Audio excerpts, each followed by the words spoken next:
Los paradigmas educativos y su influencia en el aprendizaje. Primero que nada, ¿cuál es el concepto de paradigma? Bueno, pues paradigma se define como un esquema de interpretación básico que comprende supuestos teóricos generales, leyes y técnicas que adoptan una comunidad concreta de científicos. Esto tiene relevantes implicaciones en la práctica escolar diaria. ¿Sí? Kurt afirma que la teoría, la investigación y la acción científica están sujetas a las normas y reglas implícitas o explícitas derivadas del mismo paradigma. Los paradigmas, por su parte, facilitan la construcción de la ciencia. Por ejemplo, un paradigma se impone cuando tiene más éxito y aceptación que su competidor. Tenemos algunos ejemplos más relevantes de los paradigmas más comunes, que podrían ser el conductual, el cognitivo y el ecológico. ¿Sí? Un nuevo paradigma puede nacer cuando aparece un sentimiento creciente acerca del mal funcionamiento del modelo vigente. Varios investigadores en la educación han descubierto maneras o métodos de llevar a cabo el proceso de enseñanza en las instituciones educativas. Y parte de aquí que el paradigma es la manera de interpretarlo. Paradigma conductual. Bueno, un poquito de la historia del paradigma conductual. Este surge a principios del siglo XX y sus representantes principales son Tordich, Pavlov y Watson. Posteriormente, esta serie de investigaciones se ven reforzadas por Skinner. ¿Qué es este paradigma? Bueno, en el caso del profesor, en el aula es como una máquina dotado de competencias aprendidas y que pone en prácticas en cada momento según lo vaya necesitando. Por su vez, el alumno pues es un buen receptor de conceptos y de contenidos cuya única pretensión es aprender lo que el profesor se le va a enseñar. En este caso, pues el alumno va a estar mediantemente guiado por el profesor, para que adquiera el proceso de aprendizaje. La evaluación se va a presentar como un proceso sumativo de valoración. Se centra en la producción y debe de ser evaluable, medible y cuantificable.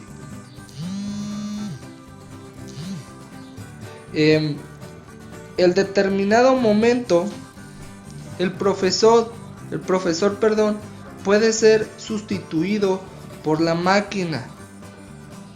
Por ejemplo, se me viene a la mente las nuevas tecnologías. Por otra parte, la vida en el aula se resume a una suma de objetivos, conductas y actividades, centrando sobre todo los contenidos de enseñanza. La herramienta, por ejemplo, los libros de texto, estos se van a caracterizar por ser una suma de datos analíticos que han de ser aprendidos y memorizados por el alumno tras la explicación de su profesor. Y por ende esto ocasionará que el currículum será cerrado y obligatorio para todos, de igual forma, de igual manera. Aquí la disciplina juega un papel importante, pues se convierte en una tarea primordial en el aula. ¿Sí? Y las figuras de autoridad tendrán el derecho y la obligación de realizar movimientos o modificaciones en la conducta del alumno. Bien, Como había mencionado, existen algunos representativos más importantes sobre este paradigma. En este caso, vuelvo a mencionar condicionamiento operante de Skinner, el condicionamiento instrumental de Tordicke y el condicionamiento clásico de Pavlov, al igual que el de Watson. Paradigma cognitivo. Este nace en los años 70 con numerosas didácticas y a partir de estudios de los psicólogos que se dedicaron a la investigación y búsqueda de un paradigma alternativo al conductual. Pertenece al campo de la psicología y considera la inteligencia como potencial capaz de procesar y de estructurar la información. Frente al modelo conductual de la inteligencia, este se postula como un modelo dinámico, con la pretensión fundamental de mejorar el cociente intelectual. El modelo de enseñanza-aprendizaje está centrado en los modelos de aprendizaje y por ello en el sujeto que aprende. En cuanto al procesador de información, sea capaz de dar significación y sentido a lo aprendido. Entre las teorías más comunes dentro de este paradigma, se encuentra la teoría del aprendizaje significativo por Aswell. También encontramos el aprendizaje por descubrimiento de Brunner, el constructivismo de Piaget y el aprendizaje mediado por Freistein. Son una importante aportación para este paradigma dichas investigaciones que acabo de mencionar. El papel del profesor, deberá ser alguien reflexivo y crítico. El profesor es conocido como un constructivista que continuamente construye, elabora y comprueba su teoría personal del mundo. Así lo citan ellos. Dentro del proceso de enseñanza-aprendizaje, estará centrado en los procesos del sujeto que aprende. Por lo tanto, debe de partir de las habilidades y estrategias, conocimientos básicos que el alumno ya domina y de los modelos conceptuales que éste posee. En el caso de la evaluación, estará orientada a valorar los procesos y los productos, pero de una manera formativa y criterial, a diferencia del conductismo, que se da más que nada de una manera sumativa. Se espera analizar y definir los procesos y pensamientos del alumno en su aprendizaje.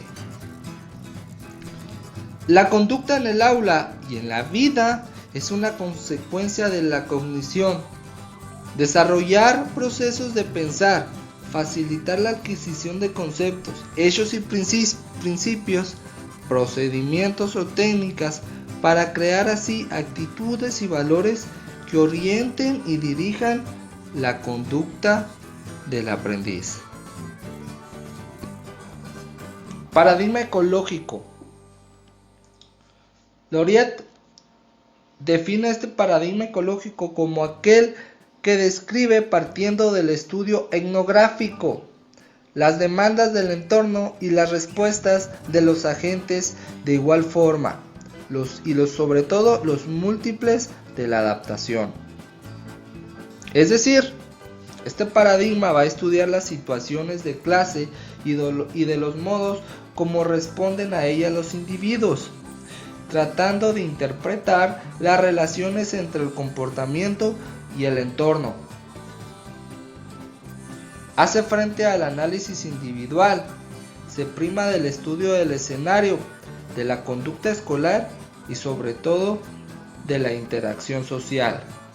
Nuevamente, subraya la interacción entre individuos y el ambiente y se potencia la investigación del contexto natural. Las interacciones, parten de lo que es la persona y un grupo, así como de la persona, grupo y el medio ambiente en el que se encuentra. De este modo, el proceso de enseñanza-aprendizaje no solo es institucional, sino que también es personal y psicosocial. Es decir, no solo se va a dar dentro de una institución, sino que también en el contexto demás en el que se desenvuelva el alumno. El aprendizaje compartido y socializador de Vygotsky resulta muy importante, y pienso yo que es el principal ante este paradigma. Pero además de Vygotsky tenemos a Edward Imetzer con su obra El conocimiento compartido, en el que explican el sentido mediador, ¿sí? Y ellos formulan, vaya la redundancia, una fórmula entre el estímulo, mediador, organismo y respuesta. También tenemos a Hamilton, a Schulman, a Medina, a Pérez y Gómez. Bien, la forma de investigación en este modelo siempre debe de ser cualitativa y sobre todo etnográfica, ya la habíamos mencionado un poquito atrás, entendiendo etnografía como la descripción del modo de vida de una raza o de un grupo de individuos, que esto a su vez es aplicado en la escuela, comprendiendo la investigación de temas como la gestión escolar, la toma de decisiones entre maestros y alumnos o directivos, las relaciones internas entre los sujetos que participan dentro de una institución educativa, la identidad de los alumnos, la identidad de los maestros, así como los intereses de cada uno de los individuos. Y por último, nuevamente, la evaluación deberá de ser de corte formativo.